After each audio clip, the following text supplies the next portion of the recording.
Welcome to this explainer. So, have you ever faced a challenge in your life where literally all your skills, all your hard work, all your intense preparation just weren't enough? A moment where circumstances entirely outside your control rendered your absolute best efforts totally useless? Well, today we're looking at exactly that kind of moment in an incredible story called The Hero's Trial, Destiny, Curses, and the Unbreakable Bhima.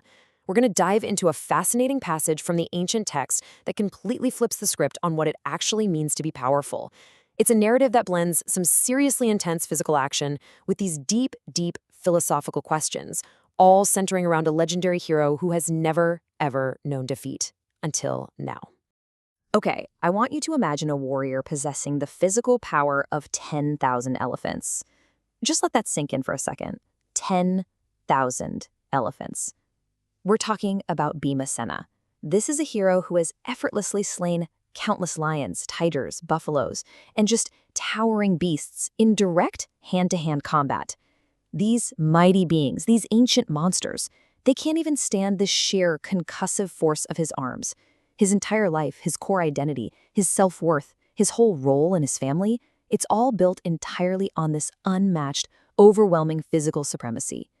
He is, by every definition of the word, an absolute, unstoppable force of nature.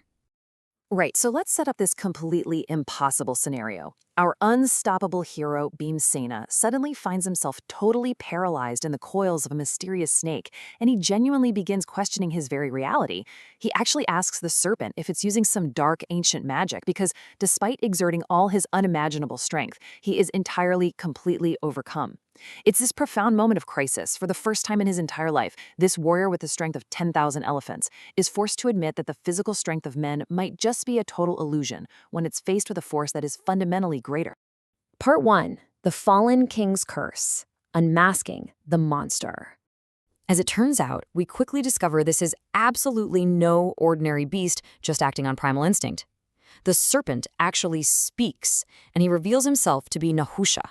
Now, Nahusha was a once great royal sage, the son of Ayu, and, shockingly, he is a direct ancestor of Bhima himself. I mean, wow, right? This completely transforms the encounter from a random monster attack into this deeply tragic collision of bloodlines. Nahusha actually recognizes his own royal lineage in Bhima. He admits that, hey, because we're bound by blood, I technically shouldn't harm you. But Nahusha is driven by this cursed, inescapable hunger. Because Bhima fell into his trap at the exact designated time, Nahusha is bound by fate to devour his own descendant today. But Nahusha wasn't always a ravenous beast trapped in the wilderness. He actually once ruled proudly from Sakra's celestial throne, commanding universal respect. But he made a fatal error of arrogance. He severely affronted the Brahmanas. And as a direct result of this disrespect, he was cursed by the powerful sage Agastya to fall all the way from his heavenly throne down to the earth, transforming into a snake. It is a stunning, precipitous reversal of fortune. Even though he retains his full human intellect and all the memories of his glorious past life, he now exists in what he calls an unclean hell, forced to perform sinful acts just to survive, waiting endlessly in the dirt for his appointed time of release. Which brings us to the real question. How on earth can a snake hold down a warrior with the strength of 10,000 elephants? Well, when Nahusha was plummeting from heaven, terrified and repentant, he begged for mercy. And the sage Agastya took compassion on him and granted him a divine boon. The rule of this boon is simple, but it is absolute. Any being caught by Nahusha, even if they are vastly superior in strength, will immediately lose their power. Period. This means any physical resistance, even from a legendary earth-shaking hero like Bhima, is completely 100% useless against the magic of the curse. Part 2. Destiny versus free will. The internal climax. So faced with this unbeatable, magical advantage, we reach a really profound internal climax. Our physically unmatched hero makes a totally surprising choice here. He chooses to surrender. But he doesn't do it with screaming anger or panic. He does it with deep, quiet philosophy. Bhima, who is literally the ultimate symbol of physical exertion, fundamentally accepts his situation. He realizes human effort is just completely meaningless when pitted directly against destiny. He concludes that destiny is supreme. It controls the arrival and the dismissal of all our happiness and misery. Smitten by a stroke of fate that he can't hunch, crush, or wrestle his way out of, his prowess is just gone. He simply accepts that human effort cannot baffle destiny. Yet, while he so calmly accepts his own death, the unstoppable giant breaks down in tears. But actually, not for himself, for his family. His heartbreak is entirely selfless. He grieves for his exiled brothers who desperately rely on his strength just to survive against their deceitful enemies. He mourns for his poor, affectionate mother whose hopes for her children are now going to be completely fruitless. He worries deeply for the younger twins, Nakula and Sahadeva, who have always been sheltered under the sheer strength of his arms. Interestingly, he does note that his brilliant brother Arjuna will be fine, since Arjuna is invincible even against the gods. But for the rest of his vulnerable family, Bhima knows his loss means total devastation. Part 3.